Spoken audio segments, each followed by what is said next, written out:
বন্ধু-বান্ধৱীসকল আপোনালোকলৈ শুভেচ্ছা জনাই মই আজি মোৰ আনটো ভিডিঅ' আৰম্ভ কৰিব ওলাইছোঁ। ভিডিঅ'টো দেখি গম পাইছে চাগে মই এয়া বনবাসী হওঁতে পিন্ধা গহনাৰ ডিজাইন বা মেহেন্দিৰ সময়ত পিন্ধা গহনাৰ ডিজাইনৰ দেখুৱাবলৈ ওলাইছোঁ। আৰু এয়া ফুলেৰে বনাইছিলোঁ।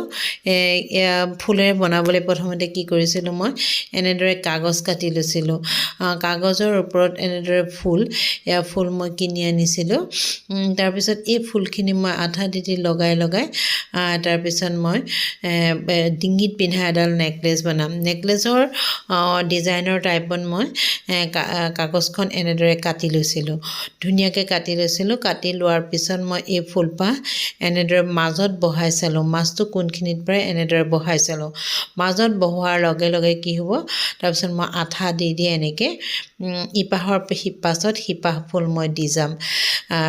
দেখাত ধুনীয়াকৈ নেকলেছৰ ডিজাইনত কাগজখন কাটি লোৱাৰ বাবে কাগজখনৰ ওপৰত ফুলখিনি আঠা দি লগাই যাবলৈ বহুত সহজ হয়। মই এই ফুলখিনি কিনি আনিছিলোঁ, কমলা ৰঙৰ আৰু বগা ৰঙৰ ফুল, আৰু বেলেগ বেলেগ কালাৰৰ ফুলো পোৱা যায়। সেইবিলাক মানে কি বিয়াৰ সময়ত কিছুমানে পিন্ধে, কিছুমানে বনবাসী ড্ৰেছৰ সময়ত পিন্ধে, যিযোৰ কাপোৰৰ লগত ভাল লাগে সেইটো ফুল দি বনালে বহুত ভাল লাগে। মেহেন্দিৰ সময়ত বা হালধিৰ সময়তো কইনাসকলে এনেদৰে ফুলৰ গহনাবিলাক পিন্ধে। ফুলৰ নেকলেছ, কপালি, ফুলি, তাৰপিছত হাতত পিন্ধা আঙুঠি এইবিলাক বনায়। মই আজি সেইখিনিও বনাইছোঁ, আপোনালোকক দেখুৱাম। এতিয়া মই প্ৰথমতে নেকলেছডাল বনাইছোঁ। নেকলেছডাল বনাবলৈ এনেদৰে এয়া সৰু সৰু ফুলৰ থোপাবিলাক, সৰু সৰু ফুলৰ পাতবিলাক মই কিনি আনিছিলোঁ, আৰু এইখিনি ঘৰতেও বনাব পাৰি, কিন্তু মই বনোৱা নাছিলোঁ। মোৰ সময়ৰ কম আছিল বাবে এইখিনি ঘৰত বনোৱা নাছিলোঁ। তেনেকুৱা থোপা মই কিনি আনিছিলোঁ। যদি আগলৈ সময় পাওঁ তেনেহ'লে আপোনালোকক মই কেনেদৰে ফুলৰ থোপা বনাব পাৰি সেয়া আপোনালোকক দেখুৱাম বাৰু। বৰ্তমান মই গহনাৰ ডিঙিত পিন্ধা চেইনডাল বা নেকলেছডাল কেনেদৰে বনায় সেইডাল দেখুৱাইছোঁ। এনেদৰে আঠা দিয়াৰ পিছত মই এইটো ফুলৰ সৰু সৰু থোপাখিনি মই এনেদৰে কাটি লগাই দিলোঁ। দিয়াত কি হয়, দেখাত বহুত ধুনীয়া লাগিব। প্ৰথমতে মই আঠাটো লগাই দিছোঁ যে সেইকাৰণে অকণমান ফুলখিনি এৰাই গৈছে, কিন্তু অলপ লাহে লাহে শুকাবলৈ আৰম্ভ কৰিলে ফুলখিনি নিকপ কপীয়াকৈ লাগি ধৰিব। এতিয়া মোৰ সেই ডিঙিত পিন্ধা চেইনডাল হৈ গ'ল। পিছত মই সেই গাঁঠি দিবলৈ ৰছী বেলেগকৈ লগাম। এতিয়া মই কি কৰিছোঁ, এই হাতত খাৰু নিচিনাকৈ পিন্ধিবলৈ দুডাল বনাম, আৰু লগতে বাহুত পিন্ধিবলৈ দুডাল বাজু বনাম। এয়া মই হাতত পিন্ধাকেইডালো তেনেদৰে কাগজ কাটি লৈছিলোঁ, কিন্তু গাঁঠি দিবলৈ মই বেলেগ কাপোৰ লগাম। আৰু মই আজি বিশেষকৈ বনবাসী ড্ৰেছত পিন্ধা ফুলৰ মালা আৰু হাতৰ বাজুখিনি, আঙুঠিখিনি বনবাসী ড্ৰেছৰ লগত মিলাই পেলাই বনাইছোঁ। মোৰ ছোৱালীয়ে সীতাৰ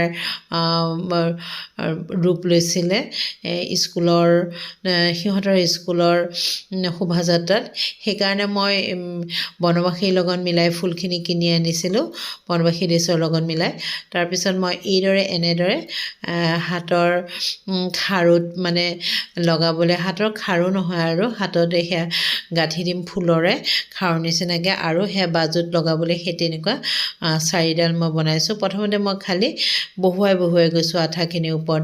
অকণমান আঠাখিনি যেতিয়া টান হৈ আহিব তেতিয়া মই ফুলখিনি হেঁচা মাৰি ধুনীয়াকৈ এটা ছাইজত বহুৱাই যাম, তেতিয়াহে ধুনীয়া হ'ব। প্ৰথমতে কি আঠাখিনি লগাই মই মাত্ৰ শুকাব দিছোঁ। এনেদৰে মই ধুনীয়াকৈ থৈ দিলোঁ, আৰু বহুত সময় থৈ দিয়াৰ পিছত সেইখিনি ধুনীয়াকৈ শুকাই যাব। মই তাৰপিছত এতিয়া কি কৰিম, কপালিডাল বনাম। কপালিডালো তেনেদৰে মই ধুনীয়াকৈ ফুল দি পেলাই এনেদৰে বনালোঁ কপালিডাল।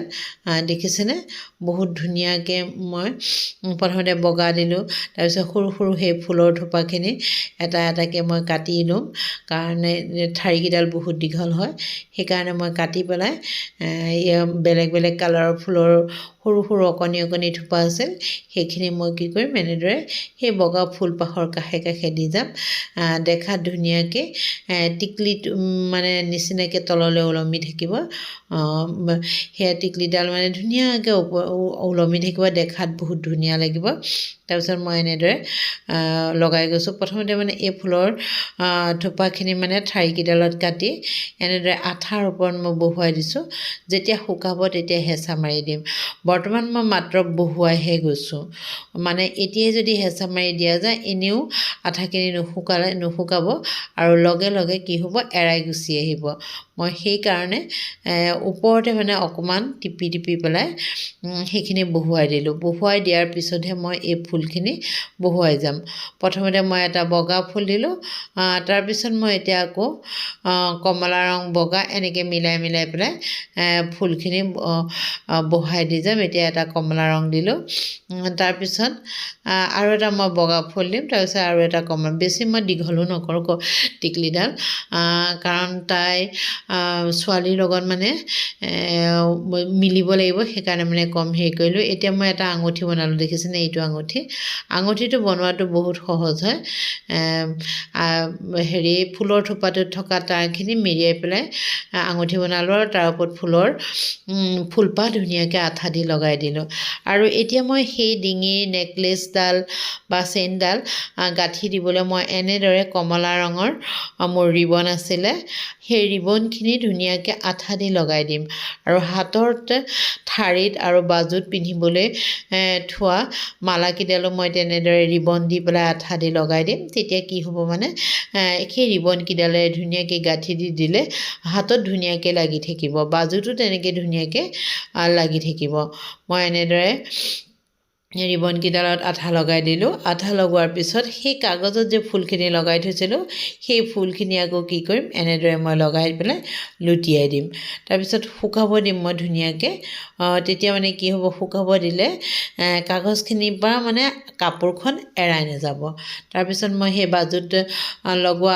এইডাল মালাও তেনেদৰে মই কাপোৰ দি পেলাই ৰিবন দি পেলাই মানে এনেদৰে আঠা লগাই দিলোঁ এনেদৰে গোটেইকেইডাল হাতত লগোৱা ডিঙিত লগোৱা আৰু কপালিডালতো মই এনেদৰে লগাই দিম কপালিডালত মই বগাই লগাই দিম কমলা ৰঙৰ নিদোঁ এনেদৰে মই ধুনীয়াকৈ কাটি পেলাই হাতৰ আৰু বাজুৰ মালাকেইডাল মই ধুনীয়াকৈ এনেদৰে লগাই দিছোঁ আৰু দি পেলাই এই ৰিবনকেইডালৰ মূৰটো মানে কি কৰিছোঁ অকণ কেৰেচিয়াকৈ কেঁচি দি কাটি দিছোঁ কেৰেচিয়াকৈ মানে কেঁচি দি কাটি দিলে কি হ'ব মানে সূতাখিনি ওলাই নাযায় যদি মই কেৰেচিয়াকৈ বেকাবেকিকৈ মানে সূতাখিনি কাটি নিদিওঁ তেতিয়াহ'লে কি হ'ব সূতাখিনি এৰাই পেলাই ধুনীয়াকৈ গুচি যাব আৰু ৰিবনডাল দেখিবলৈ বহুত বেয়া লাগিব ধুৰা হৈ সূতাখিনি ওলাই থাকিব এইডাল দেখিছেনে মোৰ নেকলেছডাল হৈ গ'ল নেকলেছডালতো মই এনেদৰে ধুনীয়াকৈ ৰিবন লগাই দিলোঁ তাৰপিছত এতিয়া যে ফুলিযোৰ দেখিছেনে ফুলিযোৰ মই অকল বগা ৰং দি বনাইছিলোঁ আৰু এই দুটা আঙুঠি এটা কমলা ৰঙৰ আৰু এটা বগা ৰঙৰ দুটা আঙুঠি বনাইছিলোঁ দেখিছেনে খুব ধুনীয়া লাগিছে মোৰ ছোৱালীয়ে পিন্ধোতে আকৌ বহুত ধুনীয়া লাগিছিলে এইডাল কপালি হয় কপালিডাল খুব ধুনীয়া লাগে দেখিবলৈ আৰু এয়া হাতত পিন্ধা বাজুকেইডাল দেখিছেনে দুটা হাতত চাৰিডাল এটা দুডালকৈ ধুনীয়াকৈ বাজুকেইডাল মই বনালোঁ আৰু এনেদৰে মেহেন্দিৰ সময়ত পিন্ধা গহনাও বনাব পাৰি আপোনালোকে বনাই চাবচোন বন্ধুসকল আজিলৈ আহোঁ বাৰু দেই